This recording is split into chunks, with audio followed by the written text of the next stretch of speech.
Well, welcome fellow paranormal enthusiasts, and welcome to my show, Haunted Wisconsin. I'll be your ghost host, Mr. I'm a Ghoulie. Now in this show, I hope to bring you around to several haunted locations here in our great state of Wisconsin that you can visit.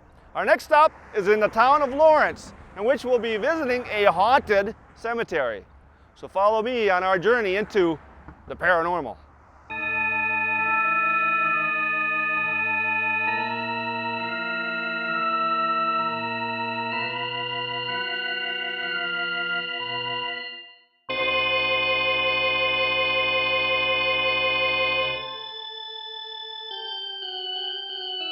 All right, here we are at our haunted location, Lawrence Cemetary, which was established in 1858. It is located, of course, in the town of Lawerence, just on the outskirts of Green Bay. Now, this is a very small town. It's only 16 mile by 16 miles square and has a population of 1,548. It was named after a man by the name of Amos Adams Lawrence, who was a successful entrepreneur out of the New York area. Now, he would obtain this tribal land from the Menominees due to a loan he had given equaling over $4,000. He also had some land in Appleton, in which he donated to the Lawrence University. Now, he had several properties and monies that he had donated to universities and colleges throughout the nation because he did believe in higher education. But we're going to go into this one, so follow me into this haunted locations where I can tell you a little bit about graveyards, where they started, where they are today, as well as some folklore, and also about the happenings, or haunted happenings, that happen here at Lawerence. Follow me.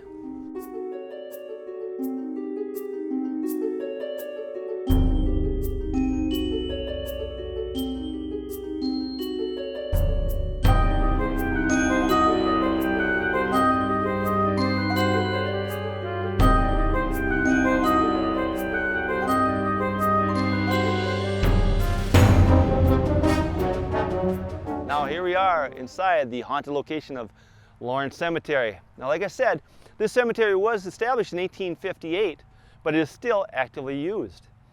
Now, even though it is beautifully manicured and well taken care of, unfortunately some of the tombstones have been covered over by the grass and earth. Now, I'm going to tell you a little bit of the history of graveyards, how they started and where they are today as garden cemeteries.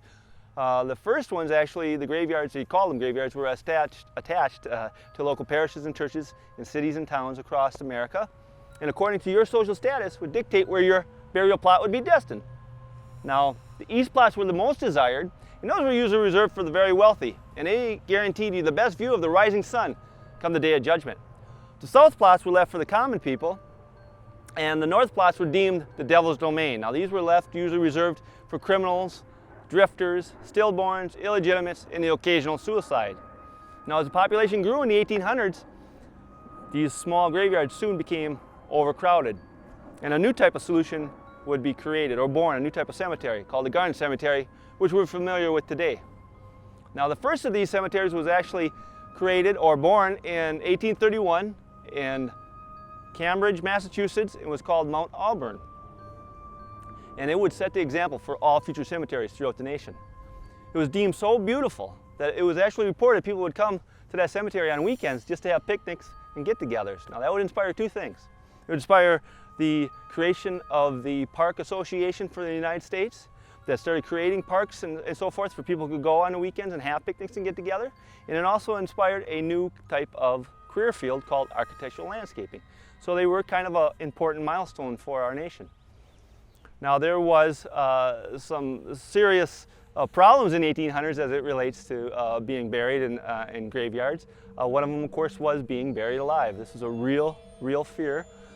People were buried alive back then, and they did come up with a couple of devices back in the day to hopefully determine if such an incident would happen. They did have a bell that could be activated from inside the coffin that would ring to let you know that you were buried alive, as well as they had a flag that could also be triggered and would spring up and also indicate that you were buried alive. Unfortunately, you relied heavily on somebody being in that cemetery at that time and having enough time to get somebody to get you on Earth before your oxygen supply depleted. So it was very iffy. A lot of people didn't make it. But Edgar Allan Poe did write a short series of scenarios of survivors of this horrific situation called Buried Alive, which was published in 1850. Now, another fear was, of course, grave robbing. It was a real fear back then. And as particularly heinous as this crime was, actually wasn't started out of want or desire, but rather out of necessity. You see, in the late 1800s, or in the 1800s period, it was deemed illegal for anyone, including medical personnel, to dissect or mutilate a human corpse. Now this put universities and surgeons in a very hard predicament. You know, see, a surgeon was only as good as his complete knowledge of the human anatomy. So what happened is these universities and doctors actually began employing people to go to their local cemetery to retrieve the freshest corpses. Well, while doing this, these men that were often recruited would come across an interesting discovery. They would discover that a lot of people were actually buried with a lot of valuable items, everything from jewelry, of course, rings, gold rings, to necklaces and gold rimmed glasses, as well as gold fillings. And they could make additional money selling this on the black market. Now eventually, of course, during the law changes and that kind of thing, this service was no longer rendered, and that would actually cease to exist. But these men actually became quite sophisticated with this. They ended up making deals a lot of times with the caretakers of these cemeteries, at which time for a portion of the take, the caretakers would notify the grave robbers of the next burial to be scheduled, and would leave that site unearthed except for a couple of inches of ceremonial soil. So it was quite sophisticated for quite some time.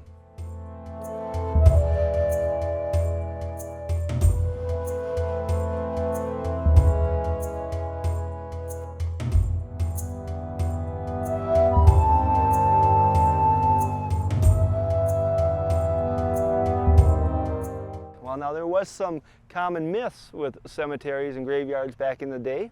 One of the myths was if you were to step on a freshly buried gravesite, you did risk the chance of becoming possessed by the spirit of that individual in retaliation and revenge for disrespecting their resting place. Another myth was, of course, iron fences were placed around the cemeteries. This was done on purpose. They believed iron was a good barrier between the living and the supernatural, and it could protect you against such things as witches, fairies, and of course the spirits. Now they would encase the cemetery with these iron fencing, hopefully to keep the spirits contained during nightfall, for they wouldn't roam the streets and antagonize the living. Now there was another old wives' tale that we used to have as a kid. We used to play as a kid, I should say, as a game. We used to hold our breath as we either walked by a cemetery or drove by a cemetery. And I never knew the reason for this. It's just something we did as a kid growing up. And that was an old wives' tale. It was believed that if you were passing the cemetery and you didn't hold your breath, that you did actually risk the chance of having your soul removed from your body and entrapped in that cemetery for eternity. So it's a little scary once you start thinking about it now, but we didn't know that as a kid. Now, I'm going to tell you a little bit about some of the haunting activity that happens at this cemetery. Now, they have a range of things that happened over the years. One of the things they do see in the evening, they do see blue orbs that seem to bounce around amongst the tombstones. Another activity that happens is there is a shadow man that seems to be haunting this particular cemetery. And if you come here in the evening, it will follow you and chase you out. Another thing that happens is a green fog, they say, will form when you're here, and will follow you around and has a strong smell of sulfur. I've experienced this firsthand when I've eaten too much Mexican the night before. Just kidding, little joke. But seriously, they also had reports of people getting very sick after visiting this cemetery for hours after, having flu-like symptoms, stomach problems, achy pains, that kind of thing, even up to days after. And there's also activity with the shed, the supply shed for this particular cemetery. People have reported noticing that the lights come on infrequently, on by themselves and off by themselves. So there's quite a lot of activity here. If you do decide to visit Lawrence Cemetery, please show the utmost respect. If you do come in the evening hours, which I don't recommend, but if you are curious and a ghost hunter, it's against the law for one thing, and it is trespassing, but if you do, and I know you know this already, please do show the most respect. It is the resting place for the dead, and it should be treated as such, and it is sacred ground. So, till our next time we meet, farewell, be safe, and happy haunting.